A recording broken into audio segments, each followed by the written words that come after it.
Hello, folks. Welcome to Between Awesome and Disaster. This is your host, Will Carey. I hope you are doing well. I hope you are staying safe and taking care of those closest to you. It is December, and I cannot believe that it is now the end of this year. I literally feel like I just got the email back in March saying that I'll be working from home indefinitely. But I am now allowing myself to feel optimistic, not just because of the election results and the holidays, even though the holidays are going to be different this year. I am allowing myself to kind of feel hopeful, and then especially with some potentially optimistic vaccine news in terms of being able to do things that I did in the before times, like go to movies with my wife, go to and see concerts, play my band Bright Ugly. We had another masked, socially distanced rehearsal, and I cannot wait till I get to play these songs in front of people, and get to do comedy, get to get on stage again. I'm seeing a future where that is happening again, and that's what's carrying me through.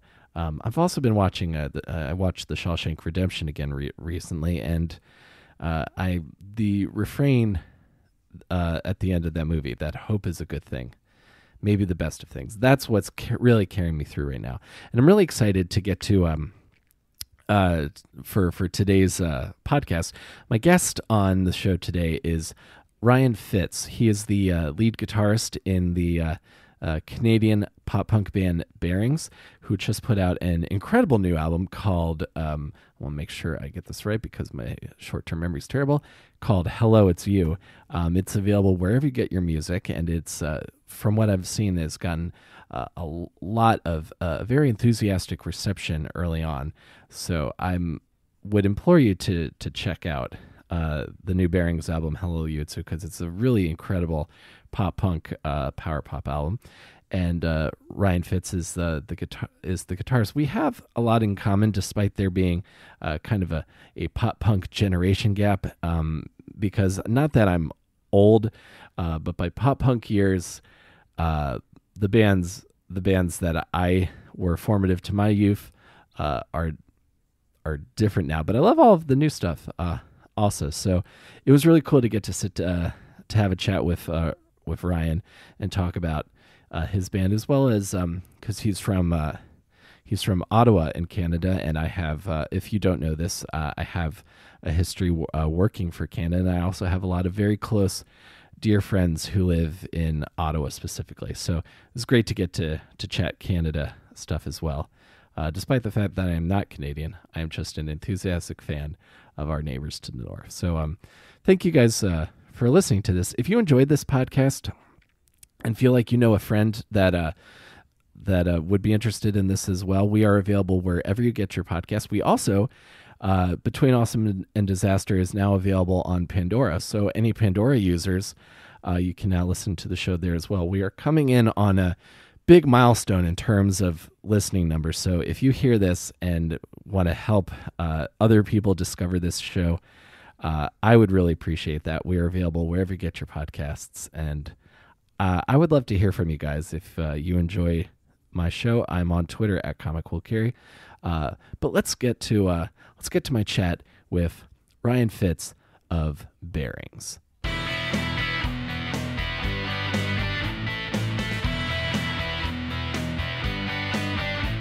Well, Ryan, I'm really excited to chat with you, man, because the new record is incredible. Like I'm really impressed with Hello, It's You. It's a wonderful record, man. Thank you so much, man. I appreciate that. I wanted to ask you what kind of like the group approach to this album was, because I think what you've done with Hello, It's You, I feel like you've created like the pop punkers like quintessential like power pop album for like the 2020 for this decade. So I'm curious how you guys went into this new album. I appreciate that. There was a lot of different approaches to the songwriting. There are some songs we wrote with Alan Day from 4 Years Strong. Hmm. Um, he helped us write Sway and Over Now, which is why I think those ones sound like the quintessential pop punkers kind of vibe. Hmm. Um, but yeah, we just really wanted to make a record that was like a representation of everything we listen to and everything we like as a band. And yeah, that's just how it came out. I think you absolutely succeeded. I would put this up with uh, like Motion City soundtracks, like Even If It Kills Me. Like it's the quality of, and I can absolutely hear what you're saying. Like I can hear like all of the different kinds of influences of what you like kind of coming together in all of the songs, and also incorporating those kind of like modern pop influences like on Super Deluxe and stuff. It all comes Yeah. together really, really well. Yeah, thank you, dude. Do you consider it like a pop punk record? I do like I kind of put it in that general category. I don't put it. I wouldn't describe it as a pop punk record the same way like Enema of the State is, or Right. All Killer No Filler, but it is absolutely a pop punk record. If Cool. when I listen to it, 100%. I'm curious. What kind of like guitars and amps did you use on this record? I saw on your you have My Heart Already because you have a Telecaster in your Facebook profile. Hell yeah. Yeah, my name on Twitter is actually Telecaster Dad as well. I saw that. Yeah, we used quite a few different things. In terms of amps, it was actually pretty wild because all the guitar tones were just Kemper, Hmm. which is not even like a real amp or anything. It's just amp modeling, um, which wasn't necessarily our choice. It was like our producer suggested it and had one. Hmm. So we used that for all the amp tones. And then there's a little bit of Gibson Les Paul on there, American Fender, and yeah, this Schecter like ES335 copy. We actually used one of those as well. Oh, awesome. Yeah, Schecter make amazing guitars. They kind of the semi hollow kind of gives it that kind of like sort of breathy quality to the guitars. Yeah, I was super impressed. I had never played a Schecter before we went to do the record, and Hmm. then yeah, that was the only Schecter I think Courtney, our producer, had. But I was super impressed by it. It's a great guitar, and I have one now. Actually, I got one after we did the record. Oh, that's awesome. It's always good when you use a piece of gear and you're like, I need to get one of these, because when I was in high school, like Schecter was like, and this is like to date myself a little bit. This is like 2001 through like 2004. So this is like the height of like active modern rock radio in the States. So Schecters were all like pointy and like it Yeah, was like all about tuning down to drop D and just and like writing songs with like one word titles like Disciple and things like that. yeah. They were definitely more of like a metal kind of guitar company up until recently. Yeah, but I think it's interesting because like Schecter I think is branching out to other genres, and now I feel like some of the older guitar brands like Fender with like the Jim Root stuff, they are going for more of the heavier music market now. Yeah.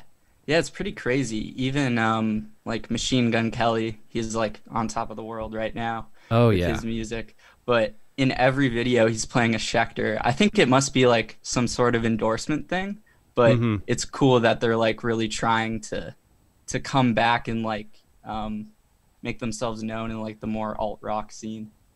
Yeah, I think so too. Speaking of Machine Gun Kelly, what did you think of Tickets to My Downfall? I really liked it. Yeah, I thought it was awesome. I think it's doing like great things for pop punk as well.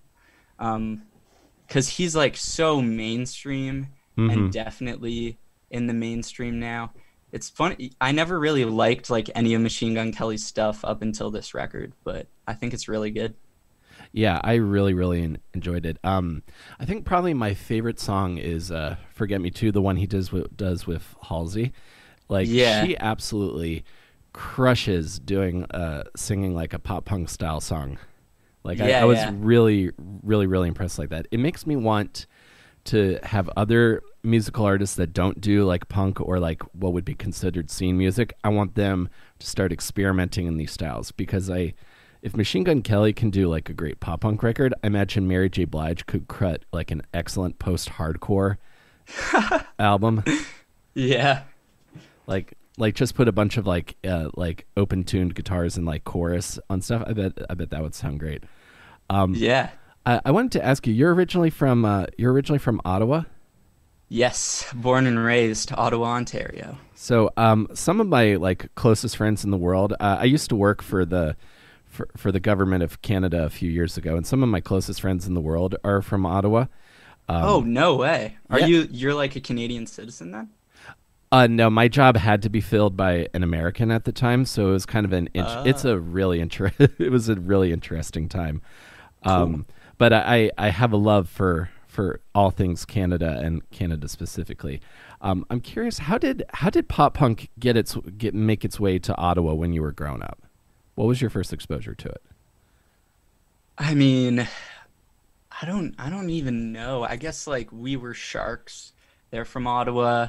So I guess heard about them coming up and stuff.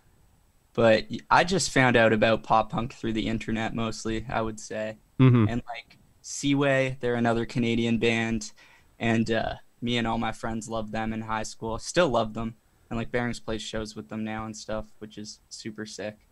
But yeah, I'm only like 21, so Mm-hmm. they're like the other Ryan in my band, and like a lot of the rest of the dudes in my band got into pop punk because of like Blink 182 and stuff, Mm-hmm. while I got into it through just like the story so far and like a lot of the bigger pop punk bands these days. Yeah, the Wonder Years or Yeah. Overboard, all those great Philly bands. Yeah, yeah, the Wonder Years. Like my pop punk band in high school would play Came Out Swinging at like every single show. So Uh huh.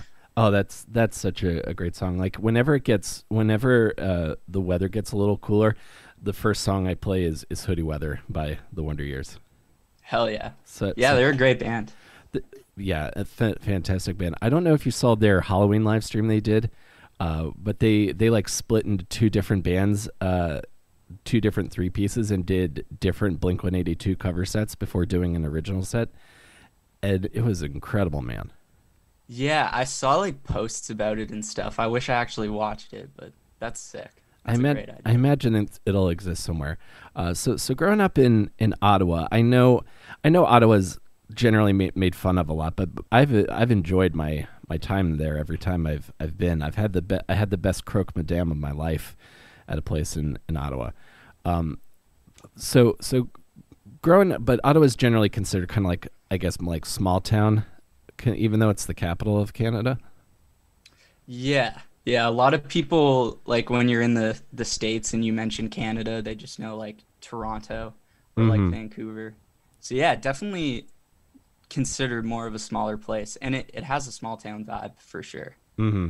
I would agree with that. I would compare it to like whenever I'm there, I always it reminds me of Arlington, Virginia, which is a city that's just outside of Washington D.C. Like it feels close to a lot of stuff, but still feels kind of like very quaint, and I mean that in a good way. Yeah, no, I love Ottawa. It's like I don't live there anymore, but Hmm. it's one of my favorite places in the world. Like it feels like home, I guess, because I'm from there, but it's also like such a clean city, and like there's still a great art scene there for the most part. There's still like a great music scene there. I loved living there. I loved growing up there. That's awesome. I'm curious what was the scene in Ottawa like when you were growing up. It was the best, dude. It's like I think it's a lot different now. Hmm.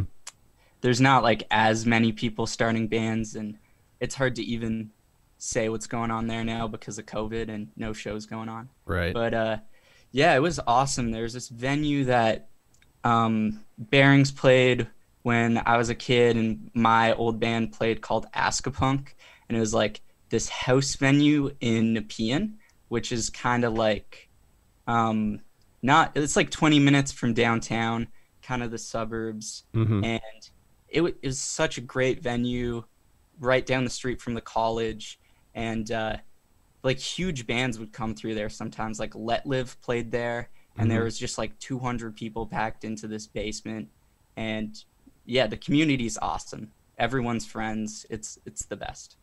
That's super cool. I love that there's like a thriving house scene in Ottawa. But it makes total sense because this you kind of create your own activities like when you're younger.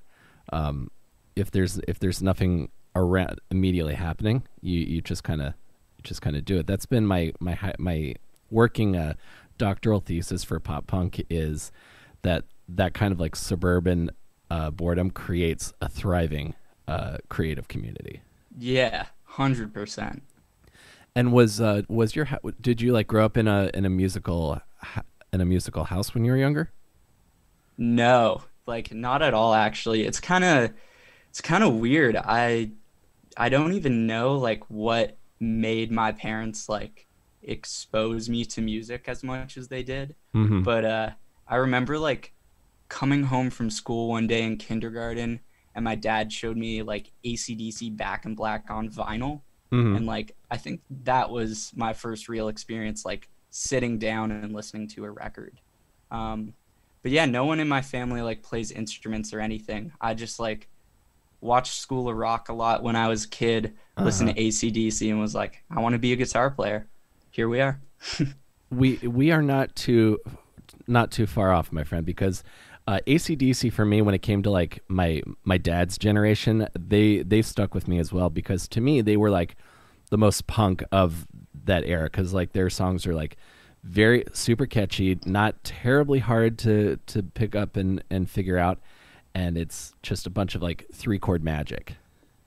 Yeah, it's sick. It's great. It's like it really like I'm kind of going back to like AC/DC songwriting theory these days because it's Hmm. just so simple, but it's so good, and it's so classic.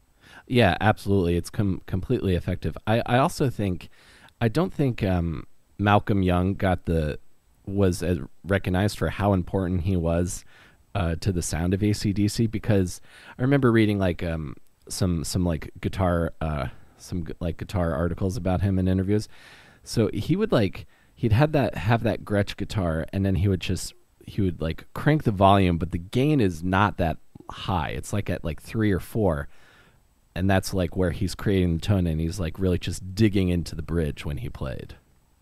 That's sick. I didn't even know that. That's so awesome. Yeah, this stuff I pick up like because when I was in high school, like my exposure to this was through VH1, um, c- Right. because my dad kind of lost my trust because he played Cat Scratch Fever for me and I laughed at him. Uh, and the other thing, like, and thinking about like so I would and thinking about Canada's music scene specifically. Um, do you remember? Do you know the TV network Fuse? I don't even know if they're on the air anymore, but they used to be called Much Music. Yeah, yeah, yeah. I remember Much Music. Yeah, so that's how I found out about like Gob or Our Lady Peace or the Matthew Good Band. Hell yeah. Like, Those are all great bands. Those are those are Canadian content bands like in Canada. There's like a law where if you're a radio station in Canada, like 30% of the stuff you play has to be Canadian music. hmm So like I think that's how like Gob and Matthew Goodband and all those kind of guys really worked their way onto the radio. I'm familiar with this law, and I think it's a really good I think it's a really good idea. I found a lot of stuff on the radio just driving through on my way to Montreal over the years. Yeah. Yeah, we got great radio stations. Absolutely, absolutely, man. Okay, so you decide you're going to be a guitar player, and I was reading a little bit about how you got started in music. Did you started like recording and running shows when you were a teenager? Yeah, yeah, when I was really young. That's kind of how I met most of the Bearings guys, but Mm-hmm. I always knew I wanted to do music. So I like started my first band when I was like 13, 14 or so. And then, yeah, I started like booking shows and stuff just because I think I realized pretty early on that like if you want to have a career in music, Mm-hmm. it's hard. Like it's hard as fuck to actually do that and like Right. make money doing it. So I was like, as a kid, I was just like trying my hand at everything. I booked shows for a long period of time. I booked tours. I recorded bands in my basement. Just everything, literally everything you could think of. I did it. And so it's so smart that you recognize that early on, because that, and I keep forgetting that I'm a little bit older than you, but that's kind of like my generation. We all kind of had to come to that realization. Like, Yeah, like DIY means, oh, if you're in a band, you should also probably know how to do some basic recording. You're obviously booking your own tours, so you probably want to book some shows in your areas, as well, and that's what networking is. yeah. I think like growing up in the Facebook era really helped with that Mm-hmm. because I was like 14 years old finding bands on Bandcamp and then like reaching out to whoever was in that band on Facebook being like, "Yo, I love your band. Like when you come through Ottawa, let me book you here." And yeah, it really helped for networking. Yeah. And where were you putting on shows when you were a teenager in Ottawa? Literally everywhere. Like all the regular venues, I would just like send emails, book shows. I had like a job at Pizza Pizza and I would use that money to like make sure I could pay for the venue rental and everything. Mm-hmm. And yeah, yeah, just everywhere. The house that I was talking about earlier, I would book some shows there. This place called Cafe de Cuff. There's this Russian bar called Avant Garde Bar that I used to book a lot of shows at. Mm-hmm. Just everywhere, anywhere I could. Uh-huh. And this is some and when you're booking these shows, what did you find was most effective as far as uh translating, like advertising and translating into getting people to the shows? Because in comedy, that's something that I've been like hitting my head against the wall for the 10 years I've been in New York, is how do I get people into this room at this time? Right. I think the biggest thing was just like finding local bands to put on the shows that people like really cared about. Mm-hmm. Um, but it was always a struggle. Like there are some shows where I could get like 300 kids out if it was like on the right night with the right bands, and then I put on others where just like no one would show up. So it's hard. Oh It's yeah. a grind for sure. Absolutely, especially because you have those like incredible highs of like 300 people, and then the next week and you're like, okay, six, here we go. Yeah. let's make Yeah, exactly. let's make this happen. And what was your first band called? Um, I was in a band called City Limits in like middle school, and then later after that, I had my first pop punk band. We were called Remember the Arcadians, and then before Bearings, the first band I actually toured with was a band called Castlefield, Mm-hmm. and yeah, we were still an active band up until like 2 years ago. Oh really? Oh wow. Yeah, it's pretty crazy. We're still like on the Pop Punk's Not Dead playlist on Spotify, Mm-hmm. and we still have like 16,000 monthly listeners, and we just haven't done anything. So That's wild, man. But yeah, that's cool to be able to jump from that and then to jump into to the success you're enjoying now with Bearings. Um, so you're playing around Ottawa, and then you go on your forced tour, and I'm guessing that's all kind of the same stuff, just kind of like DIY, putting stuff together over the internet. yeah, 100%. And where did you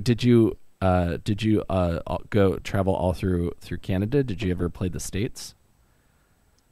Castlefield did play the States, but there was like this weird overlap period where Castlefield was happening while I was still doing Bearings.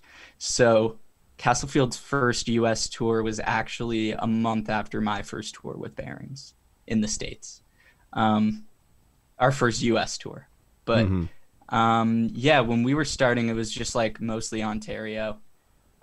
There's like kind of a classic saying that all bands in Ontario have called like the 401 Ripper. And it's just like the 401 is just the highway that goes from like one end of Ontario to the other. Hmm. And you do like week-long tours of just hitting like every small major market in Ontario, just like paying your dues. Hmm. And once you got to like the Toronto area, you were kind of just like doing like half-hour drives every day to go play all these little like college towns. Hmm. But yeah, it was great. It was a great experience. I love doing those tours. Oh, that's awesome. That's I'm comparing it to because I grew up in Maryland, and the big highway on the East Coast is 95. So you'd like start in Baltimore, you'd hit Philadelphia, uh, working your way up to New York, and then eventually you want to hit like Connecticut, and then you get up into the New England area. Um, that's awesome, man. Those are like the times.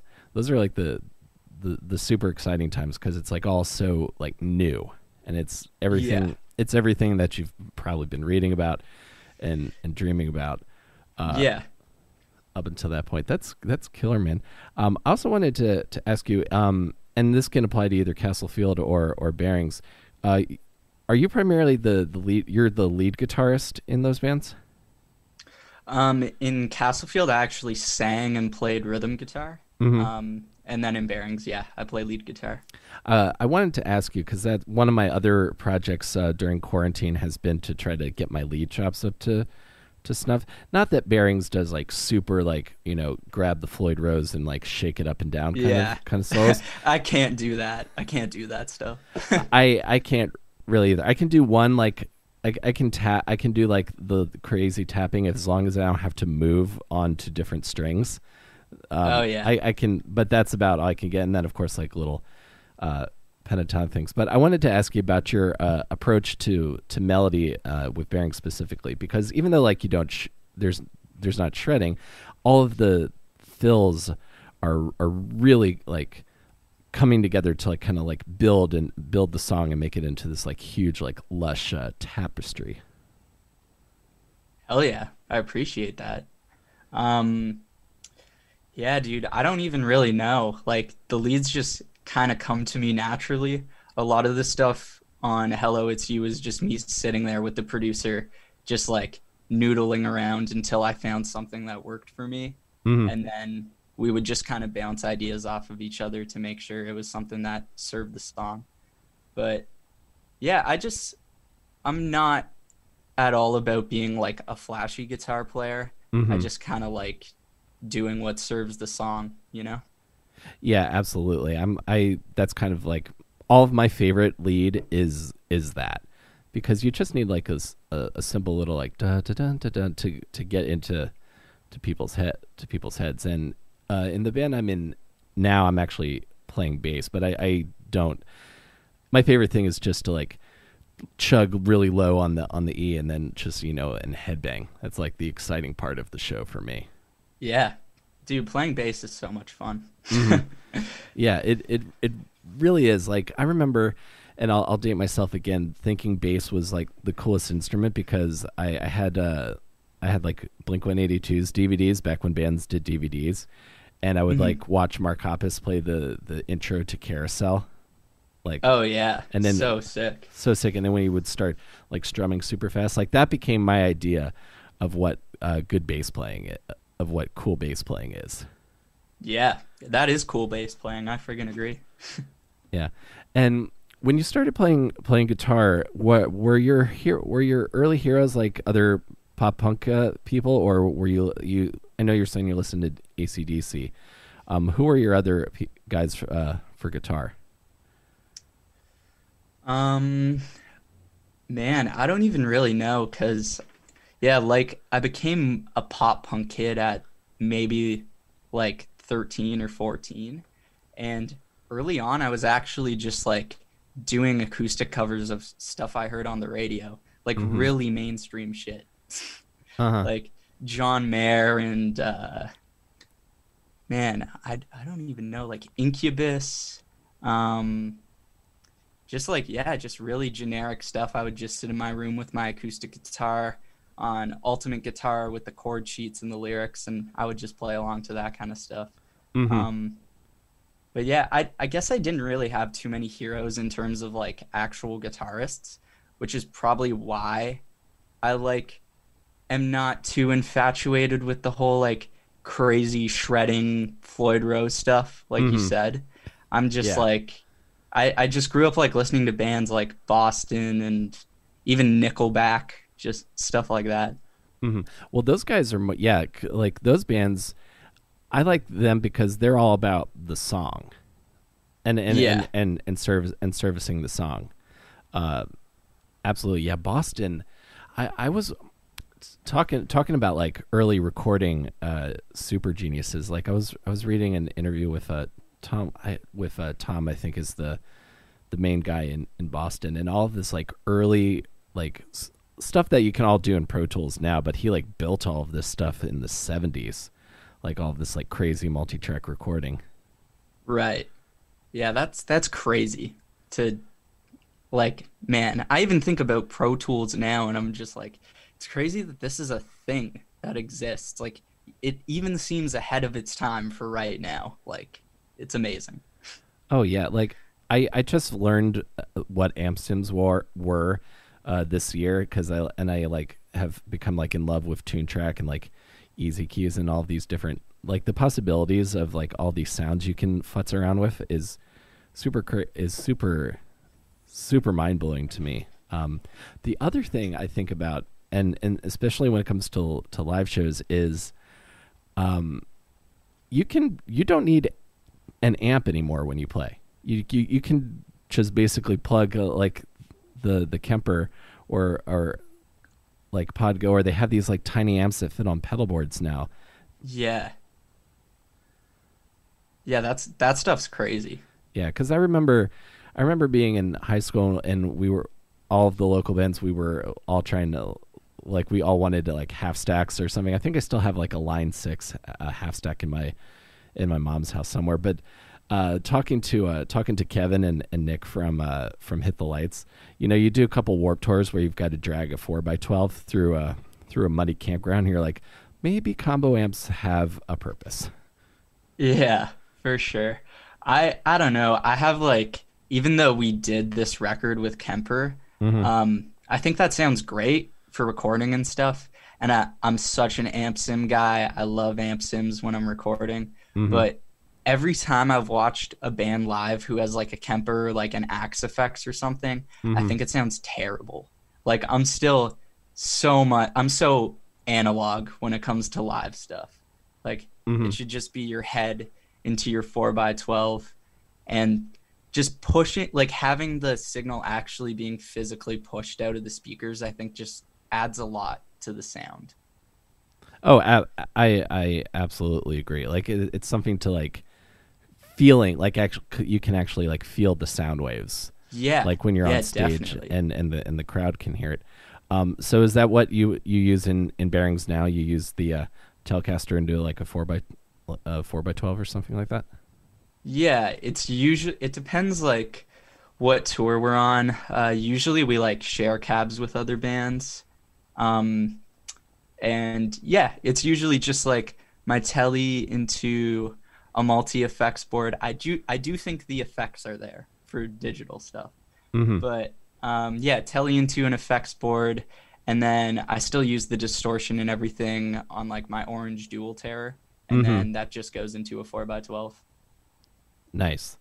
It's great. It's a great sounding amp. Like I'm reminded now because if your starting point for pop punk is like the story so far and the Wonder Years, like those that was in the era of pop punk, and I've talked about this with some other people, where like Marshall and Mesa Boogie started falling by the wayside with the kids, and then everyone started moving towards like Vox and Orange. Yeah, yeah, definitely. As a kid growing up, I was like, oh, orange is so sick. Like everyone was buying oranges. My friends were buying oranges. It was definitely like, yeah, it definitely took over Marshall for a little bit. Yeah, like there was a move away from high gain. I'm really excited. I just ordered this for myself. I guess Knuckle Puck's newest album, they made a guitar pedal to kind of go with the album. Oh yeah, I saw that. I was watching a video of the guitarist like going through all the sounds it can make, and I was like, that sounds. It's like exactly that. It's exactly that kind of like mid range focused like. What, bluesy is not the word I'm looking for, but it's that kind of like. It's like that perfect kind of like not overly driven distortion. Like you could Yeah, play it's like kind of crunchy. yeah, and you could play like open chords, and it wouldn't sound like mud. Yeah. Oh, that's the best. It's the best kind of tones. Yeah, I'm very excited to play around with that, and so I'm surprised. So I guess that's why I was kind of surprised that the because I thought you had like all these like vintage AC30s in the studio for the new record, but it's very cool that so much of it came from the Kemper. Yeah, yeah. Again, like Kemper's great for recording. I think it's really there because when you're recording, like everything's going into Pro Tools and then it's getting processed there, and there's like kind of other things to help it be lifted so that it sounds like the sound is like really pushing out of the speakers. But it's just a whole different game trying to do that live, I think. I agree. And is this your first record with Bearings? Yeah, yeah, this is my first one. Blue in the Dark came out on my first tour with Bearings, but it was recorded like 4 months before I even joined the band or anything. And But so you yeah, and so you knew those guys from Ottawa going back, and then how did you end up joining the band?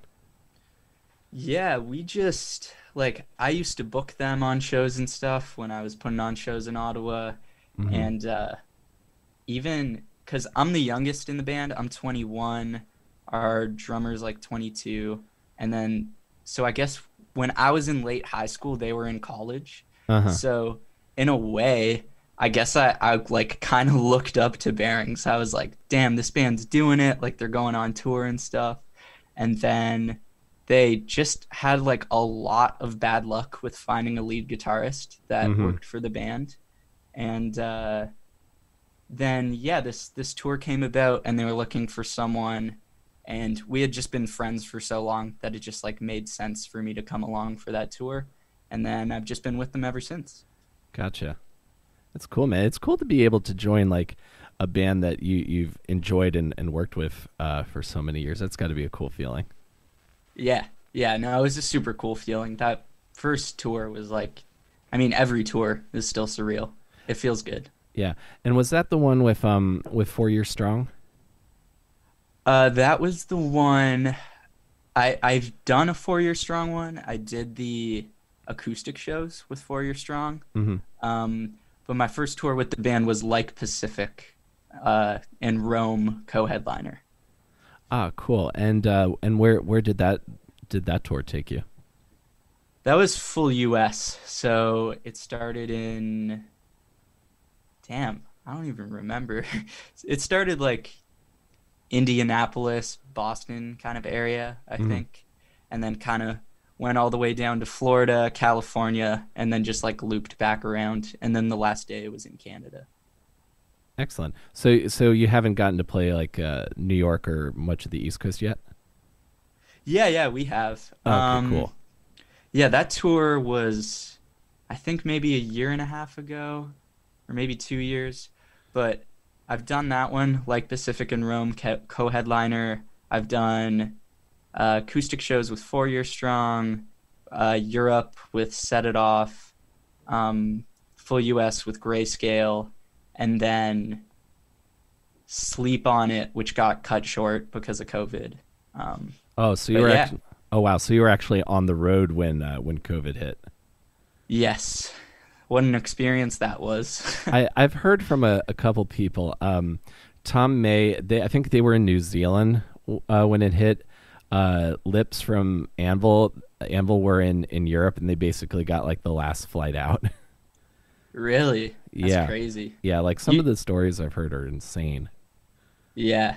Yeah, it was wild. We were in like Atlanta, Georgia, Hmm. and it's funny because I feel like the whole COVID thing wasn't really being talked about too much. Like I was seeing it on Twitter and stuff, but I was just kind of like, this will be like another swine flu or like H1N1 type of thing. Right.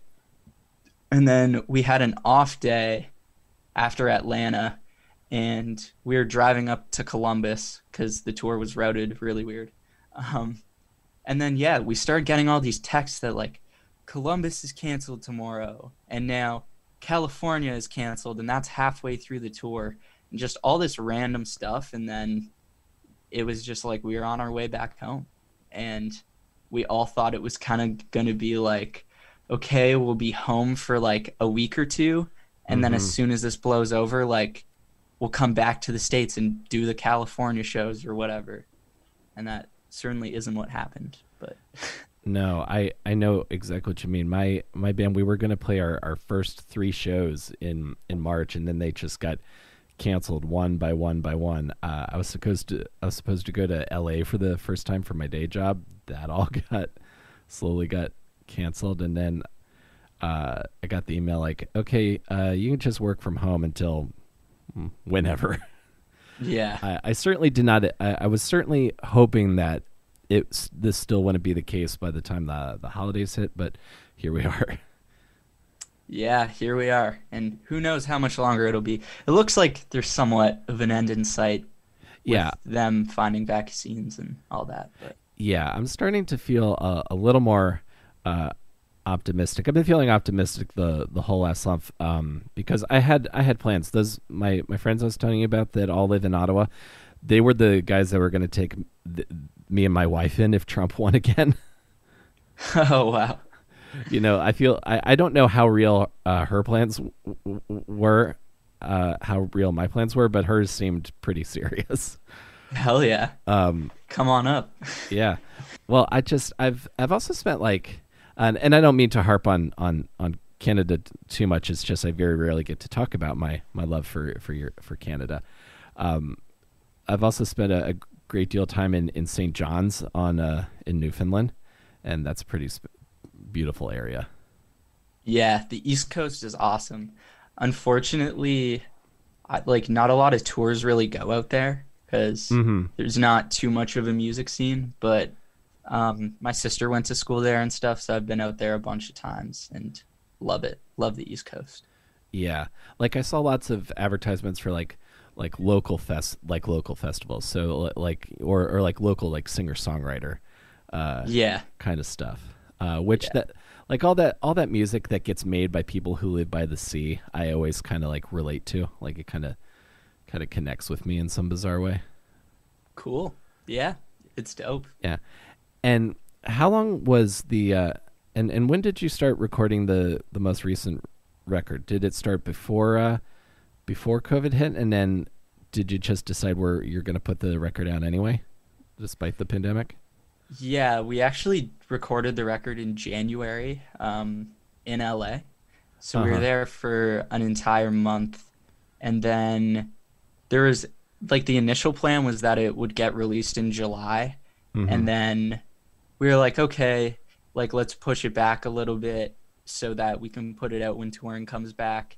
And then the label was just like, guys, we kind of just have to put it out at this point because they got bills to pay.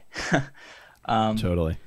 but yeah, I mean, it would have been nice to put it out on a tour or something. I think we would have saw a little more growth from it initially, Mm-hmm. but it's still being received really well, and I'm stoked on it regardless. Yeah, like I said, it's an incredible record. Like I really, one of my favorite songs, actually probably my favorite song on the record is "Better Yesterday." I Hell just yeah. Yeah. I just really liked that one. That one is a great way to kick off the record as far as like arrangement of songs. I thought that was a great opening song. Yeah, I think as soon as we wrote that song was like before we had a lot of the other songs established or written. Mm-hmm. And I think even when we wrote it, after we finished writing it, we were just like, yep, this one's gonna open the record. Just 'cause it has that cool like kind of like sound effect thing at the start, like Hmm. the crescendo type thing. And yeah, we just thought that was the coolest way to start a record. Yeah, absolutely great decision on that one. And who was your producer? Our producer was Courtney Ballard. Courtney Ballard. I feel like I've known that. I've known that name. Um, I'm curious. Like going into this record, is there anything that you picked up from Courtney, or I guess if you worked with Alan from 4 Year, is there anything you picked up from them in terms of songwriting or arrangements? I don't yeah, maybe with arrangement stuff. I think Courtney specifically is the type of producer where he likes to keep it simple, stupid. Like a lot of producers I've worked with before, like, okay, this chorus really needs to hit, so let's have an acoustic guitar and 5 layers of guitar and like electric guitar and Weezer power chords and all this shit. Uh huh. But Courtney's just like he kind of has like a pop song mentality to it, and he wants to make everything like very accessible to anyone. Hmm. So he's kind of like, yeah, let's just get the rhythm guitar, get the lead guitar, get the vocal, get the drums, and then if there's extra little spice that we can add in there, we'll throw it in. But like, let's not overdo it. Let's not overcook it. And yeah, I thought that was a cool way of of approaching doing the record. Yeah, yeah. I could see that because in that way it's kind of like the more basic you start with, the song has to be that much stronger. Exactly. Yeah. As long as the songwriting's good at its core, then you can kind of take that philosophy. Hmm. Yeah, I agree with that completely. Completely. I'd always gone by the test of, uh, can this song hold an audience's attention if you're playing it just acoustic, like at an in store or something like that. Yeah, 100%. That's the best way to test a song, you Hmm. know? If you can like, and I think a lot of the songs, for the most part, were kind of written that way, like just starting with an acoustic idea or something. Hmm. And it's great. Like we have all this technology now. We can go in, we can program drums and write everything completely on your laptop. But Hmm. for a song to really shine through at its core, just writing it acoustically, I think will help you more than anything. Yeah, that's kind of how I've always started when it comes to songs. Is I always start even if I know it's going to be a full band eventually. If it starts well and is engaging on an acoustic, then you've got a pretty good foundation with which to then build upon. Yeah, 100%. Yeah. In terms of like recording stuff, like when you audio engineer for people or recording stuff, when you're recording acoustic guitars, what's kind of your general approach to when you record acoustic guitars? You mean in terms of like mic placement and everything? Yeah, like what gets what's a good sound, a good what place to start with getting good acoustic guitar sounds? I would say something I always go for is just get a good cardioid mic or like a ribbon mic Hmm. placed at the 12th fret on the guitar, and then do a double of it. So get two perfect performances, pan one 100% in the left speaker and then 100% in the right speaker. And that's my favorite acoustic sound for sure. Excellent. I ask that because I've got plans for until I get the vaccine next year. Hell yeah. Because because I've long harbored the desire, even because I can't really do comedy right now, because it's during the winter. So I've long harbored the idea that I'll record a Dashboard Confessional esque record sometime in my life. Hell yeah. You should do it. I absolutely will. Maybe I'll send it to you. Maybe you can give me some feedback. Dude, yeah. I definitely will. I appreciate that, man, and I appreciate that. I appreciate that you're taking time out of your day to talk to me, because I thrive on other people's kindness on this podcast. So I really appreciate it, man. Of course, dude. Happy to be here. Yeah, and I wanted to ask you, how is being on Pure Noise. They're like one of my favorite record labels, like them and like Fueled by Ramen and Yeah, Pure Noise is awesome. It's surreal.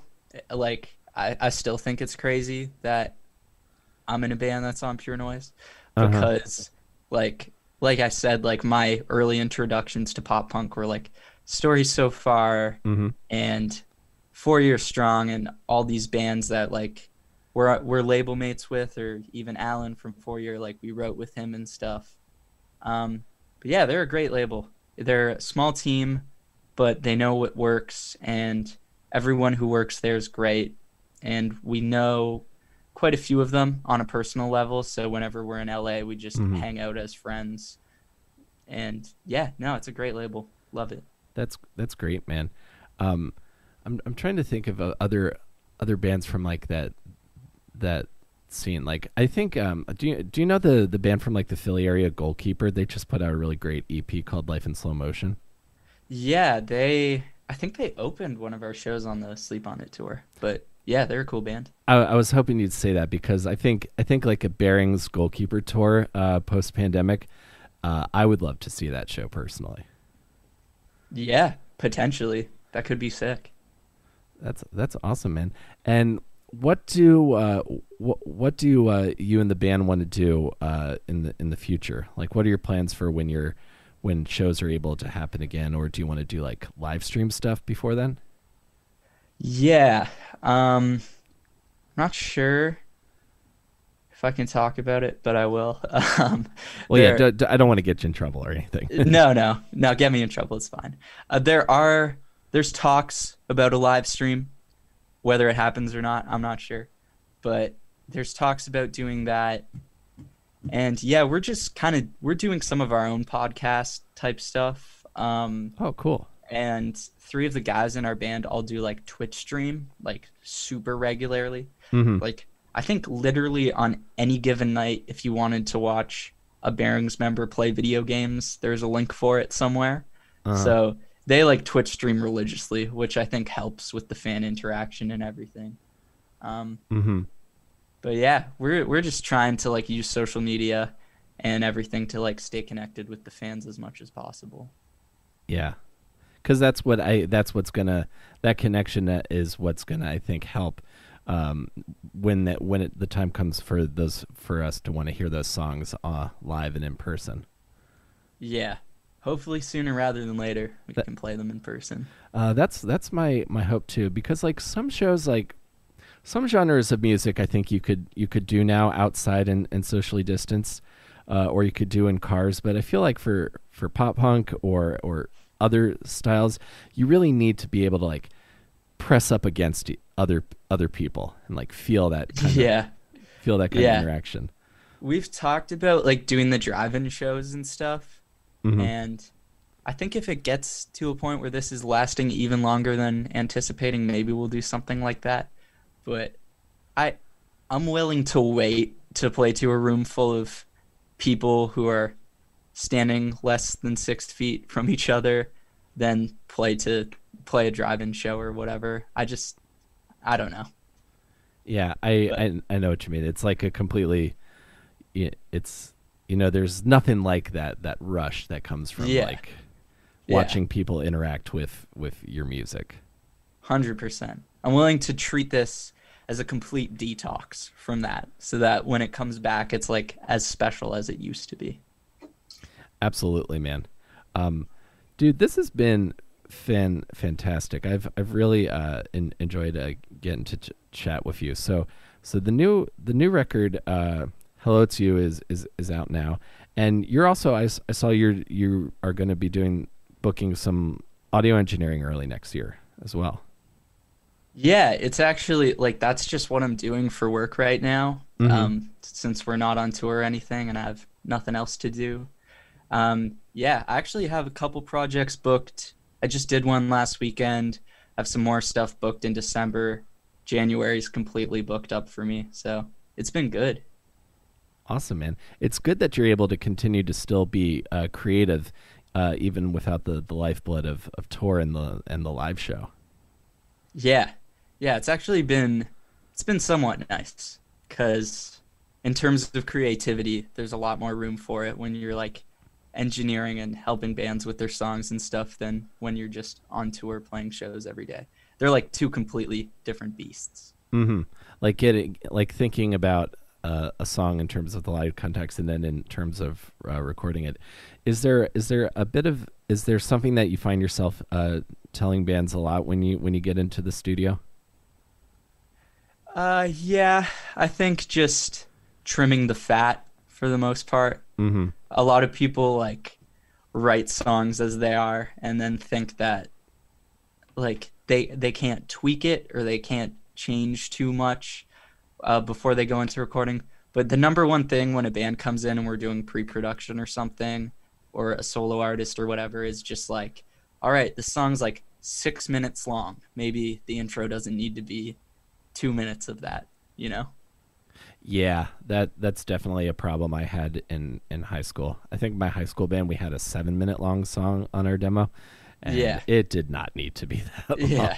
It didn't. I totally get the appeal for it, because I remember being in high school and you get to the one like super sick part of the song, and you're just like, you just want to drag it out because it feels so good when you're jamming it.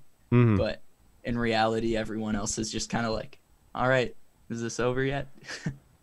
Yeah, and that stuff to me always came out when it came time to like play the song live, because you could see where people's attentions start to drift or where they're captivated. I will say one band I always thought did pretty good with in terms of having longer pop punk songs was Yellow Card. I thought they because their songs were generally around like the 3 to 4 minute mark, and I particularly loved the song they did for the Spider-Man 2 soundtrack. Do you remember? Do you know the song I'm talking about?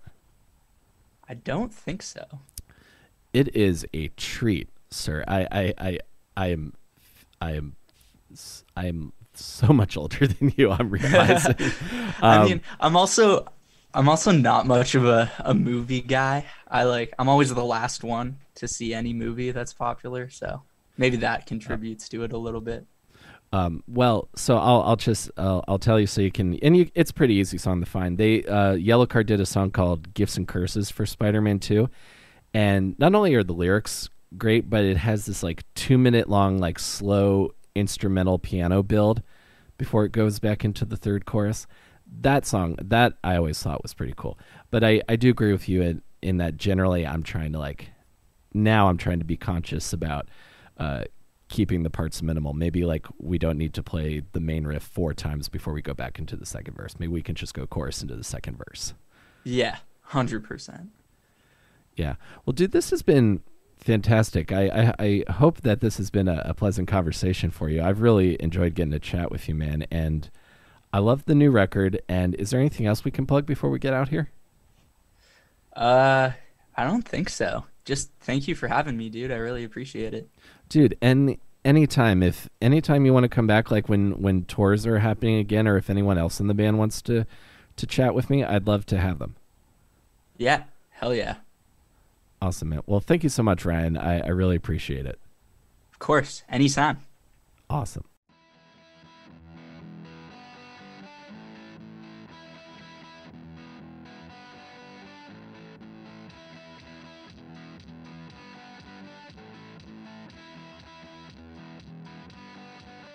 Okay, folks, that's our show. Thank you so much for listening. Thank you, Ryan, for your time and for your musical advice and for your candor. I sincerely appreciate it.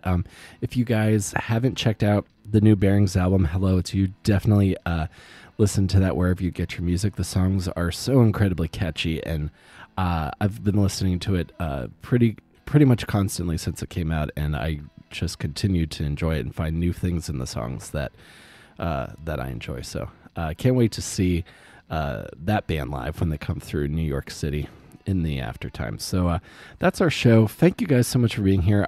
If you enjoyed this and think you know a friend who would be into this podcast as well, we are available wherever you get your podcasts. We are on Apple, Stitcher, Spotify.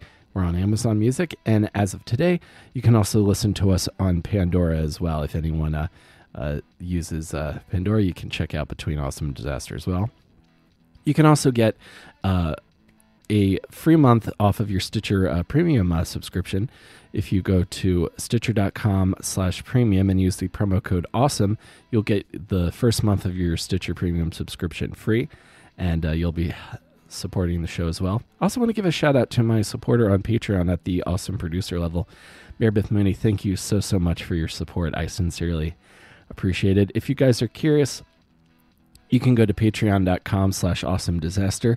Check out some of the stuff that I've got going on over there for you. And as always, I appreciate you guys are being here. I hope you're having an excellent holiday. As I'm recording this, we are a couple of days away from the beginning of Hanukkah, and I look forward to celebrating with my wife and my in-laws in a socially distanced, safe way. So thank you guys again for being here, and I will see you next time between Awesome and Disaster. Stay safe and wear a mask.